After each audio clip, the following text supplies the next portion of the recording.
ಕೇಸಲುಂಡಿ ಪ್ರಾಥಮಿಕ ಆರೋಗ್ಯ ಕೇಂದ್ರಕ್ಕೆ ವ್ಯಾಪ್ತಿಗೆ ಸಂಬಂಧಪಟ್ಟ ಹಾಗೆ ನಿನ್ನೆ ಮಧ್ಯಾಹ್ನದಿಂದನೂ ಸುಮಾರು 48 ಪ್ರಕರಣಗಳು ಬೇದಿ ಮತ್ತು ಹೊಟ್ಟೆ ನೋವು ಅಂತ ಹೇಳ್ಬಿಟ್ಟು ಲಕ್ಷಣಗಳು ಒಳಗೊಂಡಂತೆ ನಮಗೆ ರಿಪೋರ್ಟ್ ಆಗಿದೆ.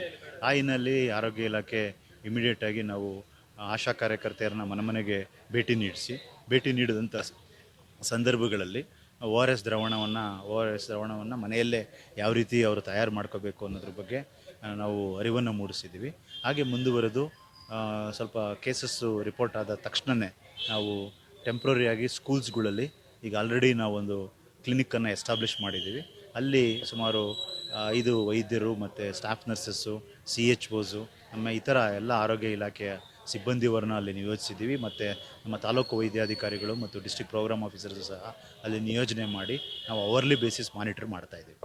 ಮತ್ತು ಮುಂದುವರೆದು ನಮ್ಮ ಜಿಲ್ಲಾ ಆಸ್ಪತ್ರೆಯಲ್ಲಿ ಸುಮಾರು 25 ಬೆಡ್ಸು ಮತ್ತು KR ಹಾಸ್ಪಿಟಲ್ 25 ಬೆಡ್ಸನ್ನು ನಾವು ಕಾಯ್ದಿರಿಸಿದ್ದೀವಿ. 48 ಸರ್. ಮೂಢ ಕಾಮಗಾರಿನೇ ಇದಕ್ಕೆ ಕಾರಣ ಅಂತ ಹೇಳ್ತಾರಲ್ಲ ಸರ್? ಅದಕ್ಕೆ I am not aware of that.